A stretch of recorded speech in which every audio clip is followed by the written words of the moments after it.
lunch event and a work in progress event, which I guess is our new time-saving compromise. Anyway, we are delighted to welcome today Tian Chun, who is Associate Professor of Art and Design History at Guangzhou Academy of Fine Arts, and most importantly, he is a visiting fellow here at Bard Graduate Center, having arrived in September, and you're staying through December, I believe. Is that right? Yes. Very good. When he's not here, he received his PhD in theory of literature and art from Jinan University in Guangzhou, and his dissertation he completed there was entitled Studies on Aesthetic Perception. Research interests include aesthetics and design history, and he's published a number of articles and books on these topics, including the relationship between the picturesque idea and the Chinese garden in 2014, and the aesthetics of design in 2011. Now recently he's been focusing on chinoiserie, East-West exchange in the 17th and 18th centuries, which is what he's doing at BGC. Very relevant for us, very relevant for the survey students who may be in the room, since we're going to be getting to that in about 2 weeks' time. And it leads directly to his talk today on Parasols and Pagodas, Lacquer furniture, and East-West exchange in the 17th and 18th centuries. So welcome, take it away. Oh, thank you. Okay. Good afternoon, everyone. Thanks for coming. My subject this afternoon is chinoiserie. This term refers to an artistic style in Europe inspired by art and design from China in the 17th and 18th century. And my focus is the representation of parasols and pagodas, two common motifs found in chinoiserie, particularly in lacquer furniture. I think it's a good time to talk about this topic today since it's raining outside. My interest in how these motifs reveals something of the nature of East-West exchange in the 17th and 18th centuries, and the way in which these motifs were mediated by travelers, artisans, merchants, and consumers. It's very much a work in progress, so I welcome your suggestions and your corrections as well. Parasols and pagodas were particularly common as chinoiserie motifs in lacquer furniture. They are seen in lacquer furniture from early 17th century, like this cabinet, to late 18th century, like this cabinet, and in England,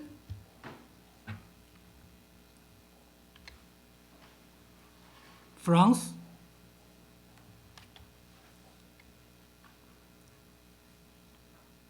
Italy, German, Holland, Russia,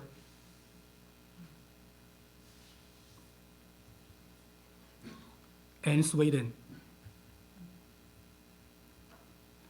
And in cabinets, commodes, tables, chairs, doors, clocks, clavichords, and even fans and porcelain. Interestingly, this cabinet was decorated with rich chinoiserie motifs.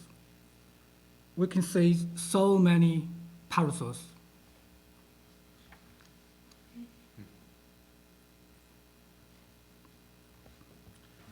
Equal common was pagoda. The pagoda as a chinoiserie motif was not only applied to cabinets, clocks, clavichords, and even needle case, but also appears at a part of cabinet, chair, and even bed.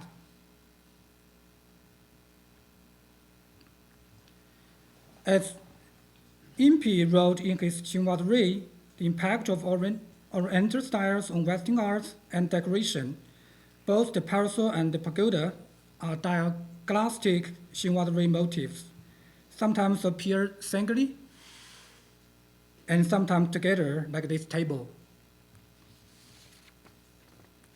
A parasol appears together with a pagoda. And so does this table.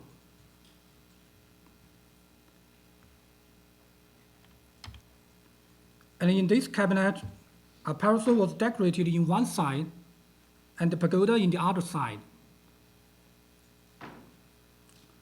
More interestingly, this clock was both accepted a form of pagoda and decorated with a parasol.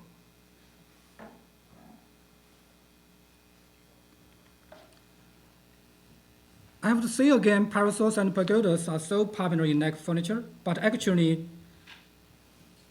they were popular in other decorative arts too.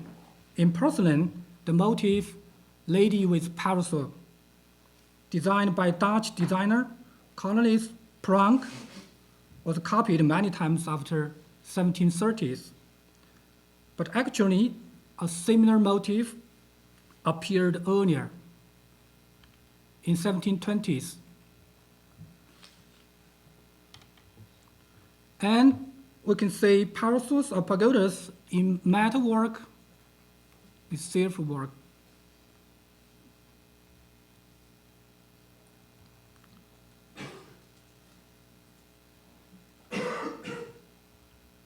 Peak work.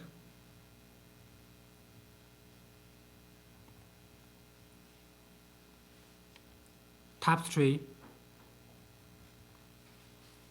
and even oil painting. So many.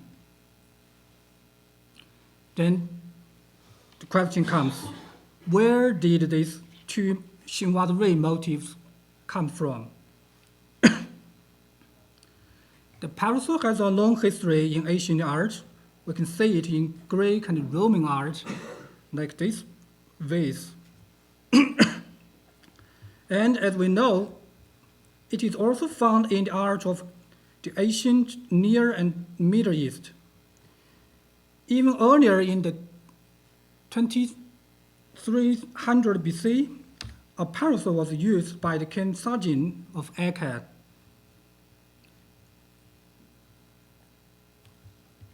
And also used by other kings in this area in later centuries. At least by the 13th century, we can say parasols enter Western medieval art.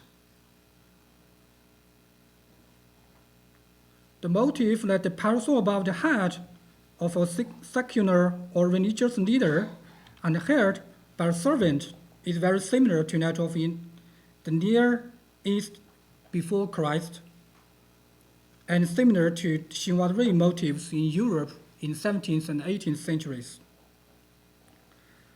But this tradition in Western art has little to do with the origin of the Xinhua Rui parasols. Before the trade with the Far East, even a long time after the Portuguese reached the Far East, parasols were not often depicted in Western art. In the countries of the Far East, such as China and India, the parasol also has a long and distinguished history. In India, parasol began to appear at least in early Buddhist sculptures and continued in later centuries. The 2nd century or the 5th century. And even in the 16th century and 17th century.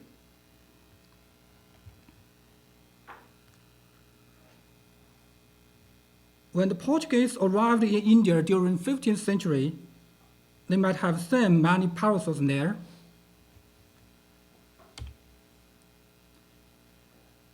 As Tian Chun, who had served as a Portuguese viceroy secretary in Goa between 1583 and 1588, depicted in this itinerarium published in 1596.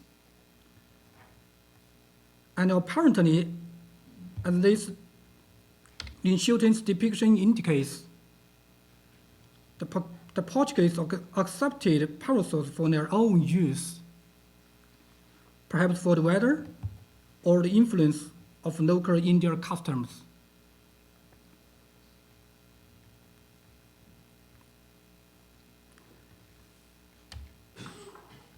Many Japanese 9-man screens were seen depicting the Portuguese with parasols above their heads, held by a black baby goddess servant, like this one. From the Japanese artisan's point of view, it represents the feature of Portuguese culture. And the Dutch experienced the same thing when they arrived in Java during 16th century. They might have seen the Javanese with parasols, like the Javanese captain on the left, or the governor of the Bantam on the right, and so accepted them, so that parasols were depicted in 17th century Dutch paintings, such as Peter Lasmans, Albert Cuyp's, and Andries Beekmans.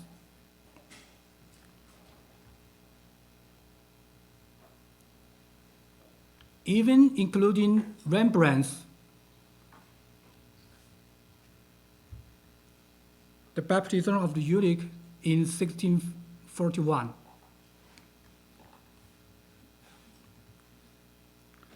In China, the parasol reputedly was invented by Huangdi, Yellow Emperor, 2698 to 2598 BC, who is one of the ancestors of Chinese, of Huaxia Chinese. What he invented was called Huagai in Chinese, which means luxury canopy. This silk painting in Warren States 475 to 221 BC reflects the earlier Chinese parasol. But from the Warren States period 5th century BC to late Western Han Dynasty, the 1st century, the parasols was often seen as a fixed part of a chariot.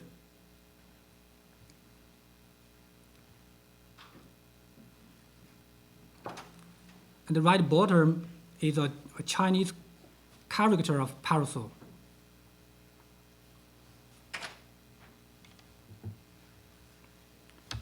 And this parasol, fixed as a part of a chariot, was also used as a guard of honor. In the East Han Dynasty, a stone relief depicting a story about Zhou Chenwang, the second Tianzi, the son of the heaven, and his courtiers, shows a crinkled parasol above the head of the Tianzi, held by his attendant.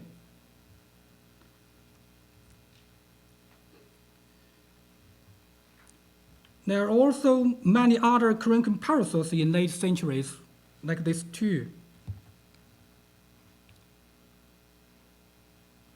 Interestingly, the right crinkled parasol may also reflect a square parasol, which is similar to the parasol depicted in Gu Kaizhi's Nymph of Law River, Luo Shen Fu Tu, in East Jin Dynasty, 317 to 420. And Yan Yiben's Emperor Taizong receiving the Tibet envoy Bu Liantu in Tang Dynasty 618 to 907. Those two parasols are respectively above the head of the Prince Cao Zhi and the Emperor Taizong. In the nave of Luo River, Gu Kaizhi also depicts a state canopy above the nave, above the head of the nave of Luo River,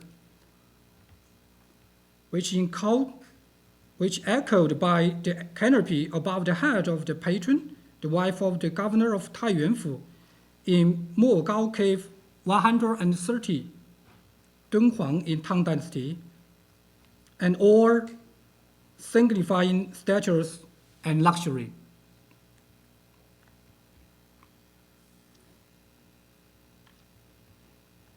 And this stone relief, made in Northern Qi Dynasty 550 to 577, China, reflects a parasol decorated with a fringe, showing its luxury too.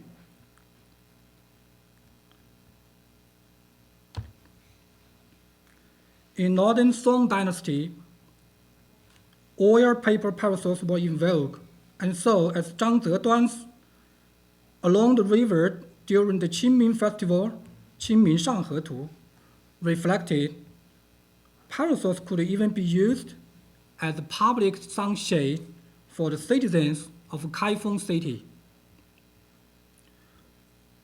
Most interestingly, there are many square sunshades beside those circular parasols.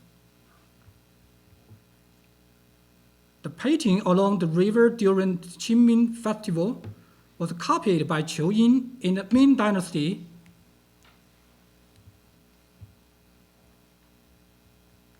and by Chen Mei and his partners in the Qin Dynasty. From these paintings, we can get an idea of parasols in Ming Dynasty and in Qin Dynasty. Close to the time Qiu Yin copied the painting along the river during the Qingming festival, the Portuguese arrived in China. And early in Qin Dynasty, John Leuhoff, as one of the Dutch emissaries, arrived in China. By comparison with many parasols depicted in Chen Mei and his partners along the river during the Qingming festival, Leuhoff's 1665 travel accounts in China depicted even more parasols, including conical parasols, like this one, canopies, this one, and there's so many ones, and circular ones. The quantities are so large that the readers easily think parasol is a typical or representative feature of Chinese culture. Leuhoff's travel account in China was published in Dutch in 1665 and was soon translated into French in the same year, 1665, German in 1666, Latin in 1668, and English in 1669. Apparently, it was known in all of the European nations in which chinoiserie appears within a short time. At the same time, plenty of Chinese and Japanese export porcelain and lacquer with parasols depicted with parasols depicted made their way to Europe.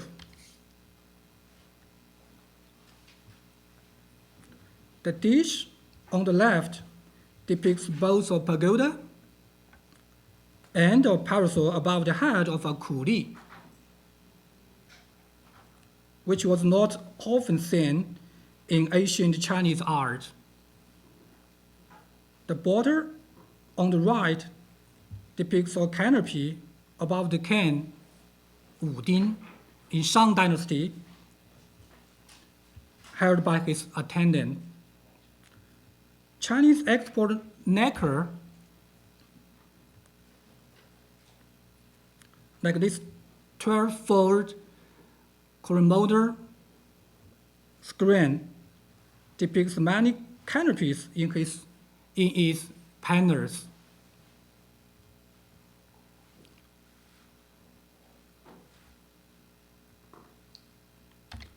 So does this columnar screens.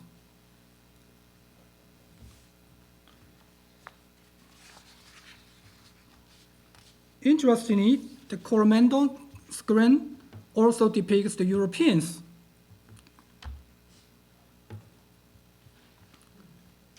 Identify the Dutch arriving by ship and at another hunting, riding, and working.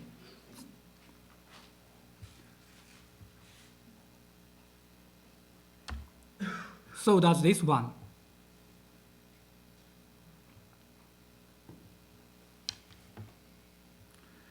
And Japanese export lacquer, like this cabinet, depicts a story about Sagan brothers from a Japanese tale.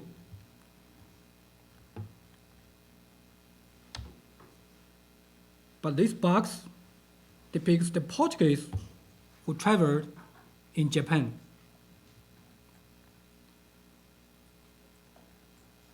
And at the same time, the Portuguese and the Dutch began to accept parasols in their own lifestyles. It seems then that Liu Hof's illustrations and perhaps other illustrated travel guides help to inspire the popular image of parasols in export trade. Thus, Liu Hof's illustrations mediated the European reception of Chinese art and Chinese culture. His illustrations, from a European's point of view, were easier for Europeans to accept. Even though his illustrations were based upon real Chinese scenes, they were inevitably adapted by him. As we see, one of his canopies was more similar to Lin Xiutan's or capes.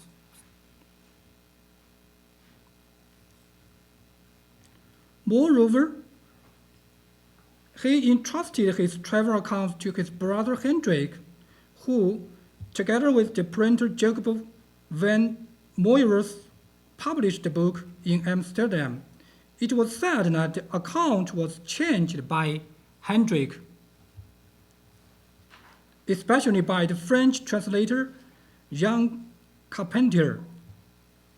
But of course, Liu Hof's observations thought to be the first hand, and Europeans made Europeans regard what he depicted as actual Chinese scenes, and so the parasols became a typical element of Chinese life.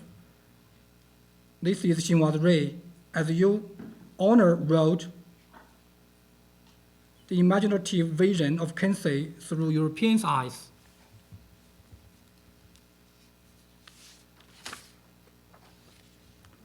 Furthermore, if we go back to Lin Xiutan's illustrations, such as these two images, the Chinese had not been closely associated with parasols. In other words, before Liu Hof's, there was a few images of Chinese parasols being provided by Europeans. If we examine the plays depicted parasols in John Staker or George Parker's textbook of making lacquer in Europe, published in 1688 in England, entitled A Treatise of Japanese and Varishing, we understand how important Liuhoff's illustrations about parasol were in the history of chinoise ray. Actually, John Staker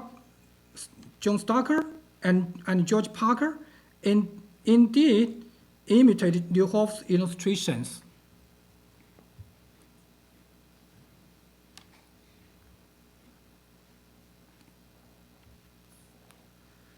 The publication of Liuhoff's illustrations may be the first chapter of chinoise ray, and the publication of Lin Shilton's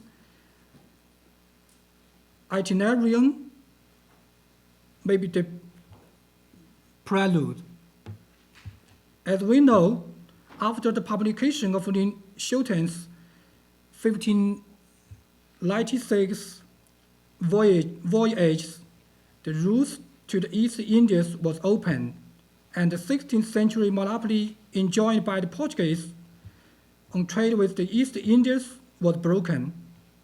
And then many Eastern India companies were established. English East India Company was established in 1600.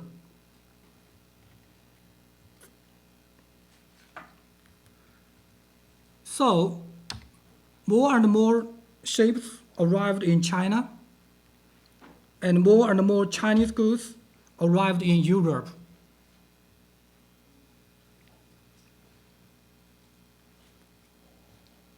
Which stimulated the imitation of Chinese goods. Under the circumstance, Liuhoff's illustrations and the so-called real Chinese sense played a significant role in chinoise ray.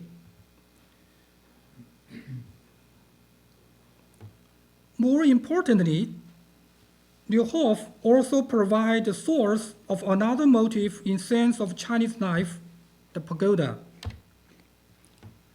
Actually, pagodas appeared even more often than parasols in his illustrations. Indeed, there were almost countless pagodas in China.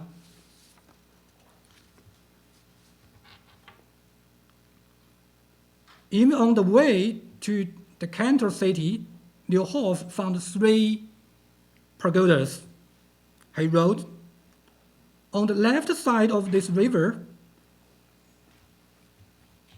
may be the Pearl River, upon a small hill, the small hill may be the Lianhua Mountain, stands a high tower, maybe the Lianhua Pagoda, very curiously adorned with 9 rungs. The ninth tower also shoots itself upon a certain island, maybe the Pazhou Pagoda. Over against the chief city of Canton, maybe Chigang Pagoda. These 3 pagodas now still on there. His illustration of Canton City indicates the 4th one. Maybe the Hua Pagoda in Liurong Temple, and it still is there. And on the way to Peking, more pagodas were waiting for him to be depicted. What he depicted most in detail in this one, the porcelain pagoda in Nanking, the famous porcelain pagoda.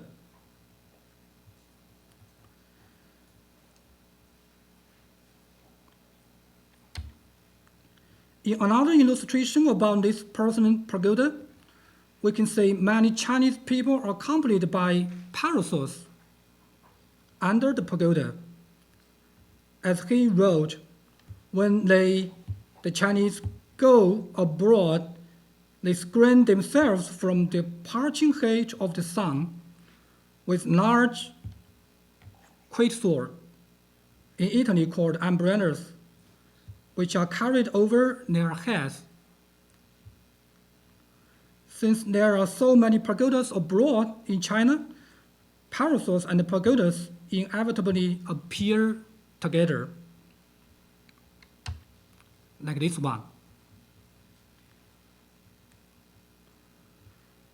Actually, it's interesting that the parasol is really in close relationship with the pagoda. According to a Chinese folk legend, Lu Ban, who was regarded as the patron saint of Chinese builders, invented the pavilion. And his wife was inspired by the pavilion and so invented the parasols as a portable pavilion. It is an interesting exploration of the relationship of parasols and pavilions. But really, the most popular form of pagodas in China, so-called pavilion-style pagodas, derived from pavilions. And so, the summit of the pagoda is always similar to the parasol.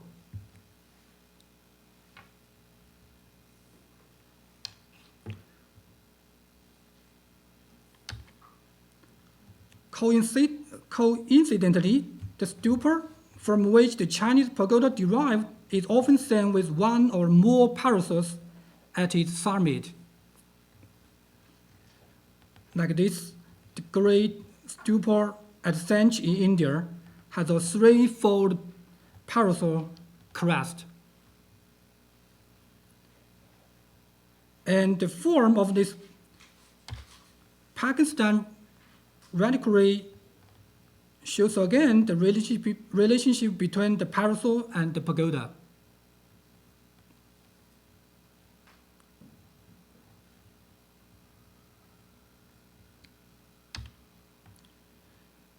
So, in this valuation commode, the three-fold parasol is similar to a three-story pagoda.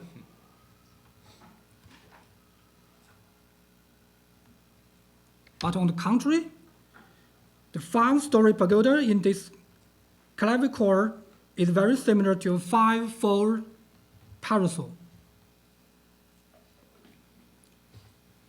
And on the left of the pagoda, two pavilions are both very similar to two parasols.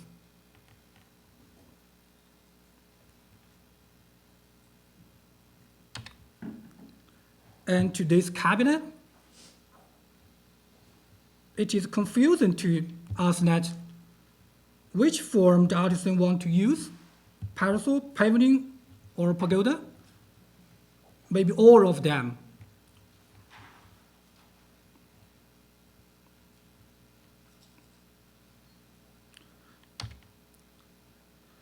Though Chinese pagoda derived from Indian stupa, it has developed many different forms from stupa. In South India, European traders who traveled there should have seen Indian pagoda in this form. Apparently, it is quite different from what Neuhoff depicted. Actually, there is a pagoda similar to Chinese one in Coromandel Coast, might have been seen by European traders.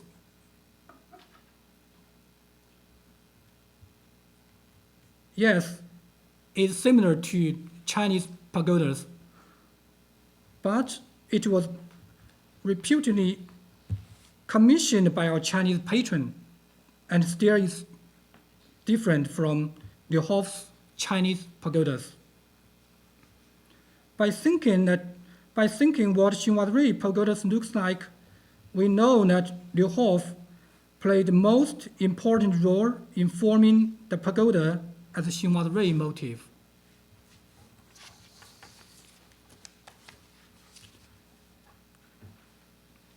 In China, pagoda has two main meanings.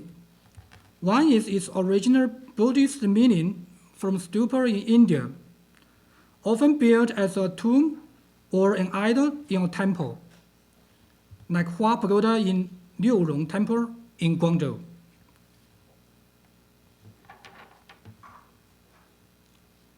The other is feng shui meaning, from a mystic belief that the spirit of the dragon can rule over wind and water and controls all human destinies, often built for exorcising evils or ensuring peace, happiness, and prosperity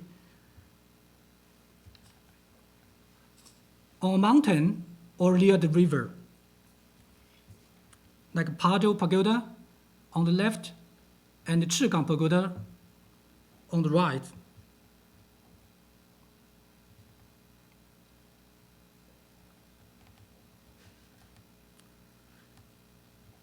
It seems unlikely that Europeans at that time understood either the religious or the feng shui meaning of pagodas at all, when Chambers, who reputedly journeyed to China on 2 occasions, had little idea about the Chinese religious beliefs. His pagoda in the Kew Gardens in London, built in 1762, has 10 stories. On the contrary, in China, almost all pagodas have an odd numbers stories, like 3, 5, 7, 9, 11, 13, and 15, not even numbers, because odd numbers belong to yang, which brings good luck according to the Chinese philosophic system Yin-Yang Wuxin. So to the West, pagodas just represent a particular taste for the exotic and appear as a form of furniture, for instance, a chair, a cabinet, or a bed.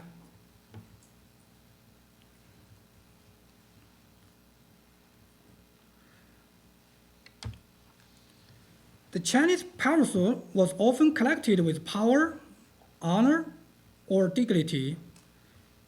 Historically, there is a hierarchy in using parasols in China.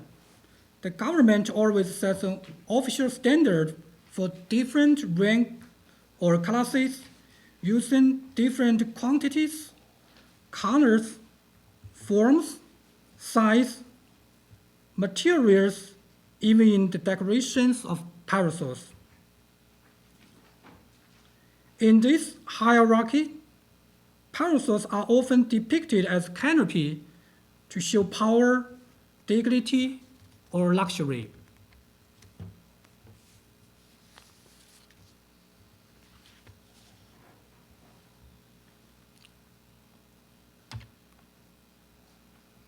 Such as these 2 canopies in these 2 images.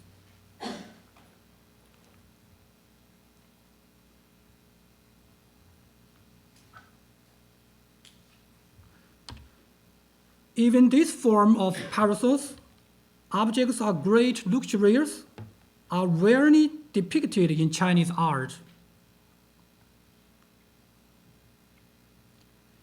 Even though the oil paper parasols were used popular by ordinary people, but they were paid little attention to by ancient Chinese artisans or artists.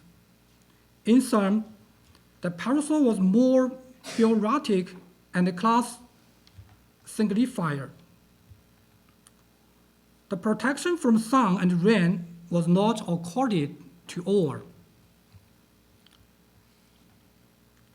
It is likely that the Portuguese and the Dutch traders who traveled to the Far East accepted the parasols and the bearers and knew their collection with power, honor, or dignity.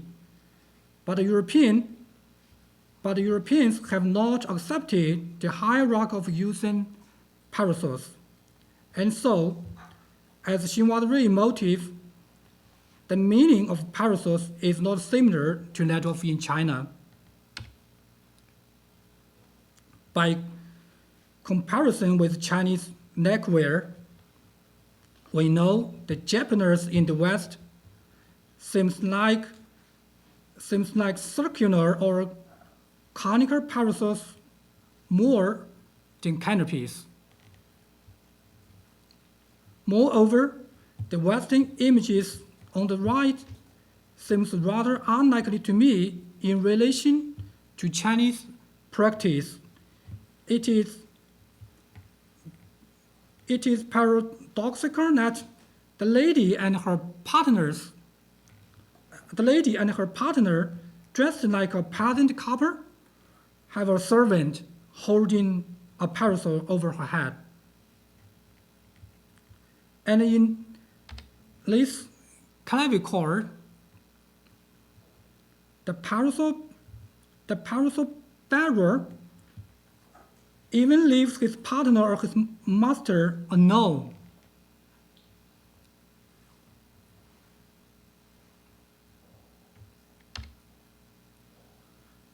By comparison with Chinese luxury canopy, the Western parasol in the right box is just a toy.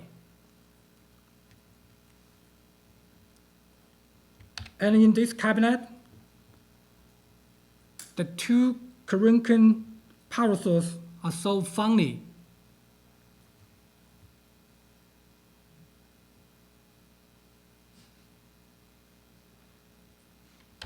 In this image, the lady with parasol standing on this the parasol standing in this the lady with parasol standing on this inkstand is rather just reflects an imagined image with neat relation to Chinese practice. It seems that those who enjoyed and could offer Xinhua lacquer furniture were wealthy. What Xinhua motifs, including parasols, interested them was their identification with travel and worldliness with an Asian other, rather than historical accuracy or their meaning in a Chinese context. After all, if one kind of culture imitates the other, it will not just copied, but adapted, especially at the beginning of the global culture exchange in the 17th and 18th century. That's all. Thank you.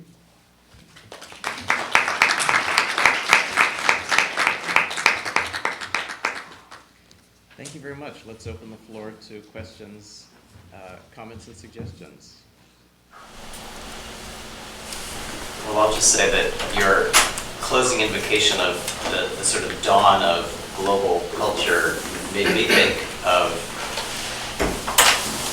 a canopy, or I guess what's called in Italian an ombrellone or a gonfalone. In heraldry, it's also called a basilica.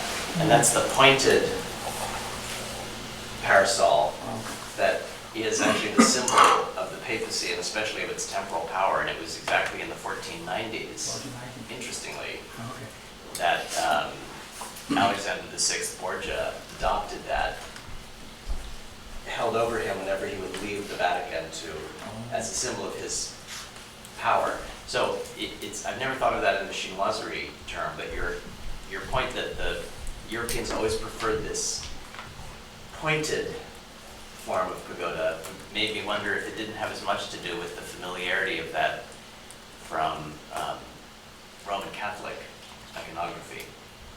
Yeah. I don't exactly understand the connection. I have a friend who's writing a book called China and the Church, which is all about maybe those.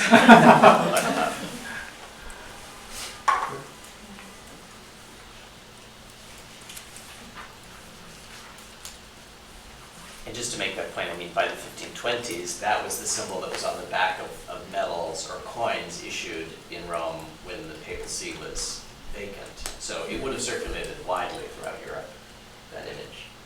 Mm.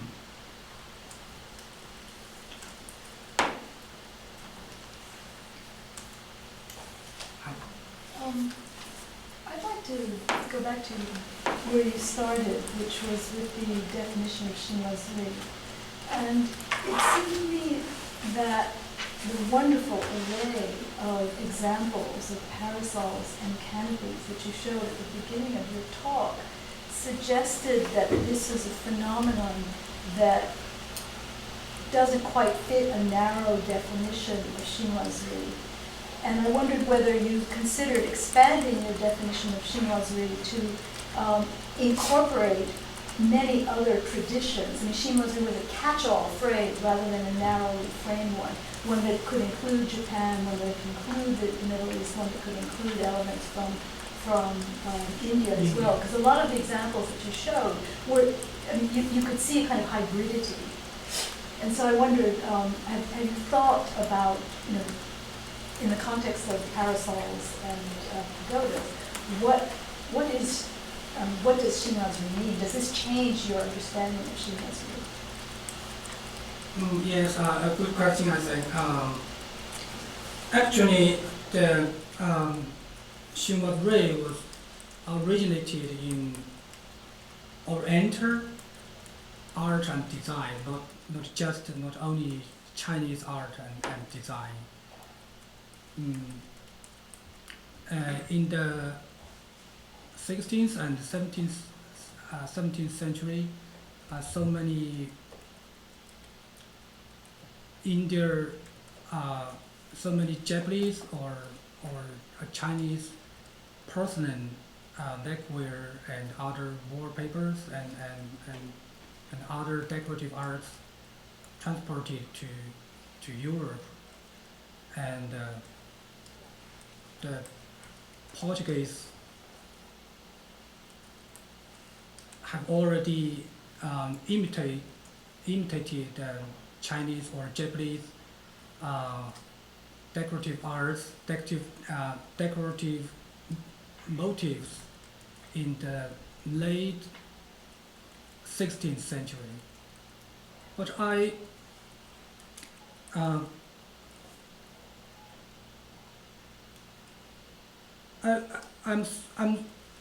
feel strange in that Portuguese seems to have no contributions to chinoiserie. That's a strange phenomenon. I don't know that. I have no idea about this. Mm-hmm.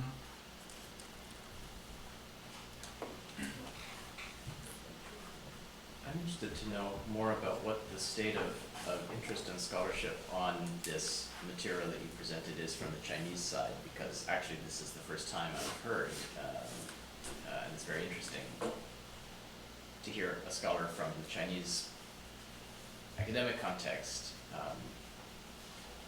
look and engage with issues that were dealt with.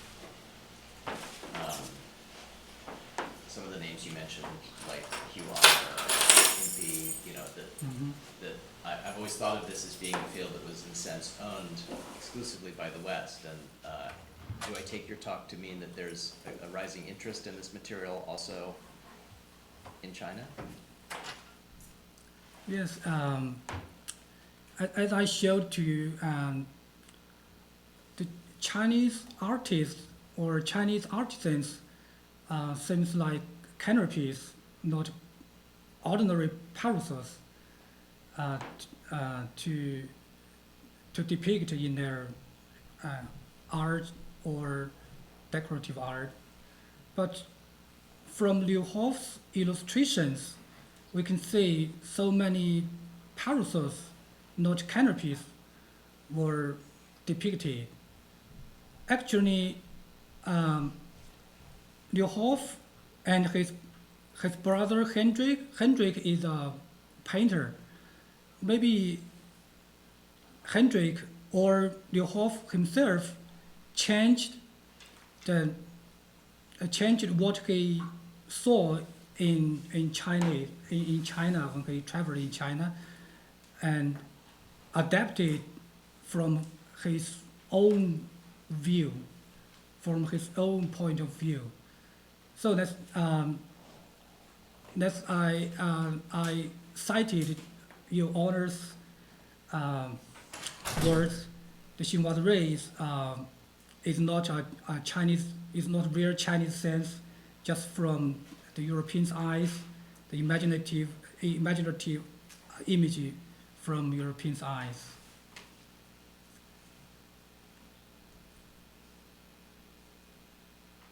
Well, let's thank Tian Chun for a very interesting and visually rich talk that I think has left us all keen to go out from this room and search for pagodas and parasols all around us, because apparently they're hiding in plain sight. So thank you very, very much. Thank you.